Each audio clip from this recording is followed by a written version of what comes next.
네, 생각보다 많은 분들이 함께해 주신 것 같습니다. 고맙습니다.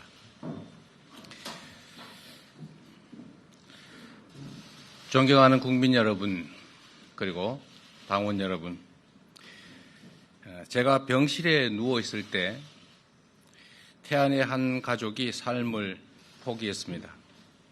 9살 딸 투병으로 인한 경제적 고통을 더 이상 감당할 수가 없었기 때문이라고 합니다.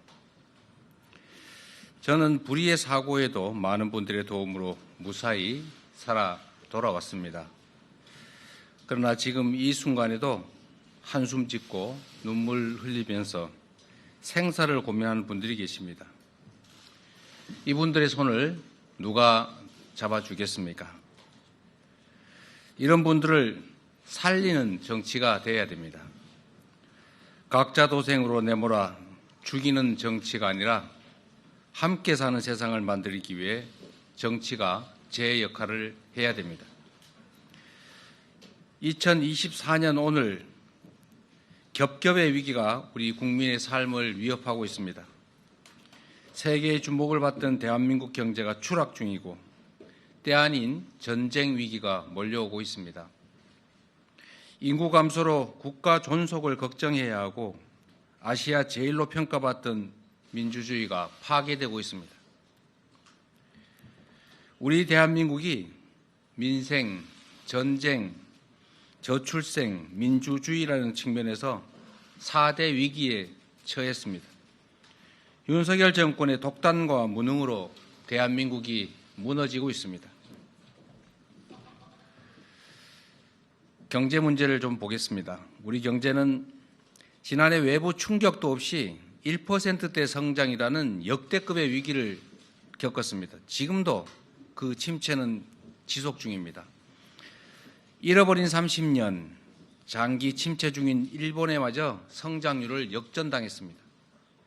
고물가 고금리에 한파까지 겹친 요즘 돈을 아끼느라 카공족들은 공공도서관으로, 어르신들은 구청 로비에서 시간을 보낸다고 합니다.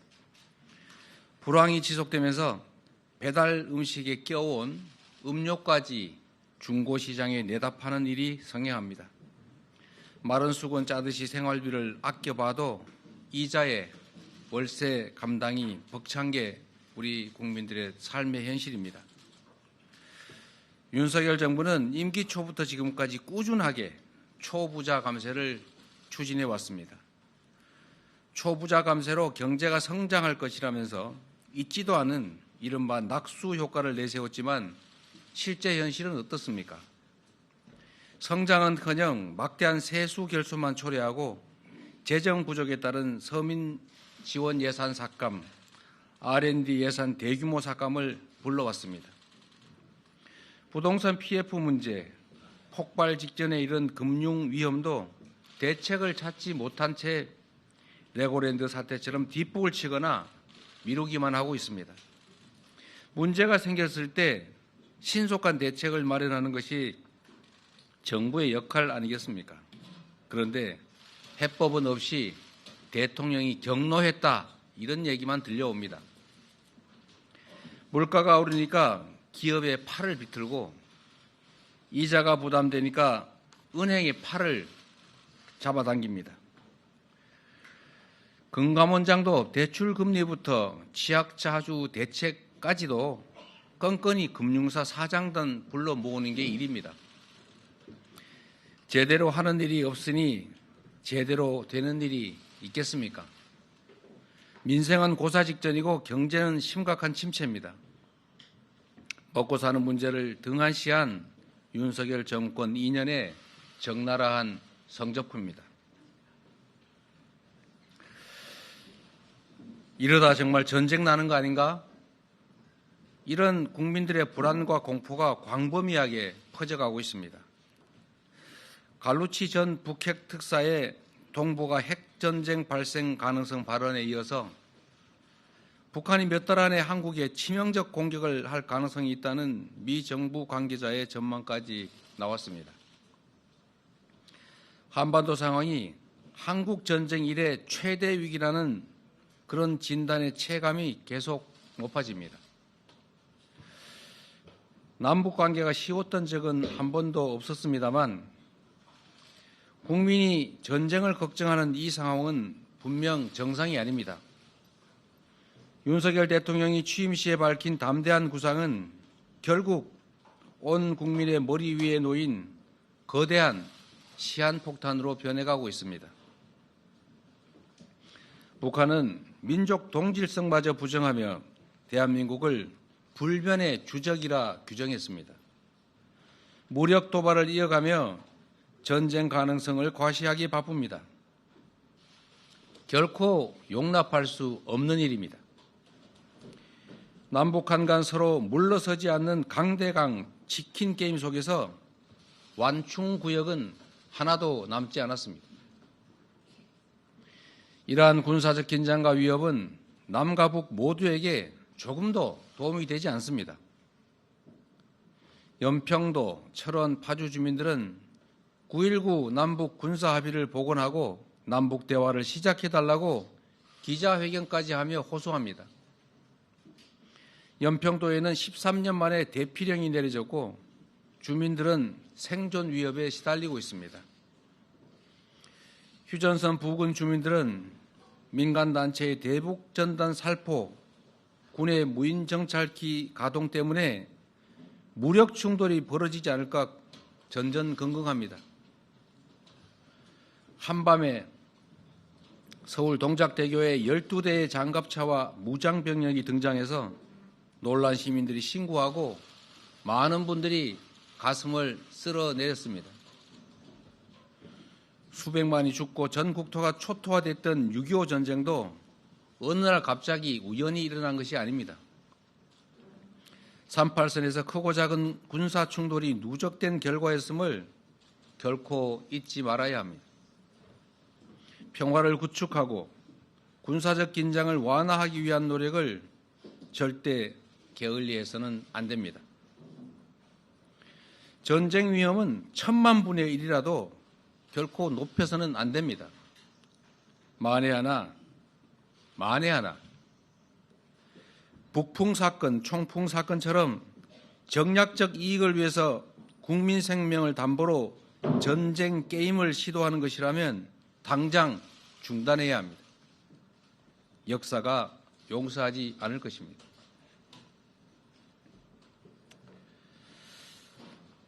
대한민국 완전히 망했네요. 우리나라 합계 출산율을 본 인구 전문가인 한 미국 교수가 이렇게 소리쳤다고 합니다. 한국 완전히 망했네요. 외면하고 싶던 그러나 가장 본질적인 우리 안의 위기가 전 세계에 고스란히 드러나는 순간이었습니다. 대한민국은 인구 감소로 지구에서 사라지는 첫 국가가 될 것이다. 우리 사회의 인구 위기에 관한 암울한 예측입니다. 특단의 대책이 필요합니다. 2006년 이후 약 380조 원의 예산이 투입됐지만 대증요법만 남발된 결과가 됐습니다. 그러다 보니 그렇게 많은 예산을 쏟아붓고도 나아진 게 없다라는 비판만 넘쳐납니다. 지금 국가는 무엇을 하고 있습니까? 윤석열 정권은 노동시간 연장을 시도하고 노동자의 비극적 죽음을 부르는 위험한 노동 환경을 눈 감고 있습니다. 자산 소득의 양극화 그리고 경제 악화로 희망은 절망으로 변하고 있습니다. 희망이 사라지고 무한 경쟁만 남은 정글 사회에서 출생에 따른 부담이 오롯이 개인에게 지워져서 부모의 삶을 짓누르는 이런 사회에서 아이 낳을 염두가 나겠습니까? 아이를 낳으면 일자리가 위협받는데 부모의 조건에 따라 아이 미래가 다른데 아이 가질 생각을 쉽게 할 수 있겠습니까? 저출생은 우리 모두의 생존 문제이고 대한민국 국가 공동체의 존속이 달린 문제입니다. 절박한 심정으로 지금까지와는 완전히 근본적으로 다른 접근이 필요합니다. 대한민국의 주인은 국민인데 윤석열 정부는 국민을 거부합니다. 국회가 국민의 의지를 반영해서 통과시킨 법들은 압도적 국민의 의지와는 달리 대통령의 거부권에 저지됐습니다. 엄동설안에 오체투지하며 진상규명을 호소하는 이태원 유가족들의 간절한 바람은 끝내 외면당했습니다. 국민의 생명을 지켜주지도 못한 국가가 이제 국민 주권마저 부정한 것입니다. 윤석열 정권의 권력남용으로 법치주의와 삼권 분립, 언론 자유와 시민 참여 같은 우리 사회를 지탱하던 기본적 시스템이 무너졌습니다. 윤석열 정부 2년 동안 법을 무력화하는 위헌적인 시행령 통치로 국회 입법권과 행정감시권은 무력화됐습니다.